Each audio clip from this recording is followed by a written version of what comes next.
2022년 2월 3일 저녁 8시 드디어 첫 토론이 열렸습니다. 역대 대선 토론 시청률 2위인 40%의 시청률을 기록했다고 하죠. 참고로 역대 1위는 김대중, 이회창, 이인재 후보 때였다네요. 우선 토론 후 기사를 보니 중립적인 기사는 드물게 있었고 거대 양당에 대한 지지 및 네거티브 기사 위주로 올라오더라고요. 좀 살펴보면 역시 최대 쟁점은 대장동이었어요. 윤석열 후보는 국민이 정말 궁금한 걸 물어봐 줬다라는 거고,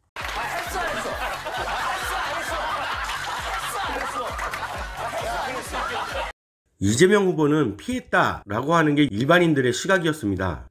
윤석열 후보에 대한 공격적인 기사는 청약 만점 40점을 언급했어요. 뭐 당연히 알아야 하긴 하는 건데, 저기 있는 사람 중에 청약을 통해 집을 사는 사람이 있긴 한가? 그리고 재활에너지에 대해 이재명 후보의 전문 용어를 두고도 양쪽 진영의 공방이 치열합니다. 누구나 잘 모르는 거니까 각종 커뮤니티에 기본 중에 기본이라는 글은 좀 자제해 주셨으면 좋겠어요. 아닌가? 고도의 역디스인 건가? 개인적인 토론의 평을 좀 하자면 이재명 후보는 역시 말 잘한다 라는 것과 생각보다 속 시원한 얘기는 안 하는구나 정도였어요. 윤석열 후보는 과거의 모습은 좀 많이 사라지고 토론을 잘했다 정도입니다. 안철수 후보는 발언 기회가 많지는 않았지만 어쨌거나 지식적으로나 깊이나 이런 건 좋았어요. 그리고 어쨌든 연금개혁의 합의점은 이끌어냈죠. 심상정 후보는 이 사람은 안보에 대한 이 너무 생각이, 아무튼 조금 살펴보자면 부동산 개혁은 어쨌든 올해부터 조금씩 나아지지 않을까 하는 희망을 가져봅니다. 결과적으로 집값이 떨어지지 않을 거예요. 대신 어쨌든 내 소유의 집장만의 길은 열렸다. 그리고 대출 규제를 풀어준다는 윤석열 후보는 상당히 맥을 잘 짚었다고 볼 수 있겠네요.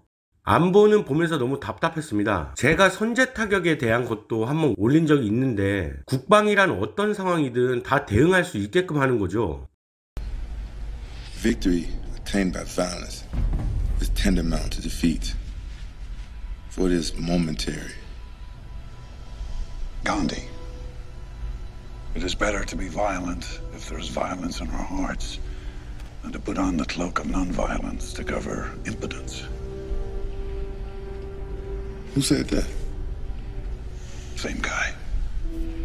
Gandhi wasn't afraid to fight for the things he believed in. 그렇지 않으면 핵만 보유해도 강국이 되게요. 핵이 있다고 국방력이 올라가는 게 아니에요. 물론 저 중에 군대를 가본 안철수 후보만이 어쨌든 좀 더 심각하게 받아들이고 노후된 전투기 등 이야기를 꺼냈습니다만 명심해야 될 것이 있죠. 어떤 식으로든 국민을 지키고 나라를 지키기 위해 군이 존재하는 것이지 대응 사격은 사실 의미가 없다라는 거죠. 그리고 특히나 여가부 폐지에 대한 논쟁이 없었음에도 이 토론만으로 윤석열 후보는 또 우위를 점하게 되었습니다. 유능한 경제 대통령이 필요합니다. 제가 책임지겠습니다. 국민이 키운 윤석열이 대한민국의 미래를 확실하게 바꾸겠습니다. 주류 정치가 대표하지 않는 수많은 비주류 시민들과 함께 진짜 정권 교체를 할 수 있도록 힘을 주십시오. 말 잘하는 해설사가 아니라 일 잘하는 해결사가 되겠습니다.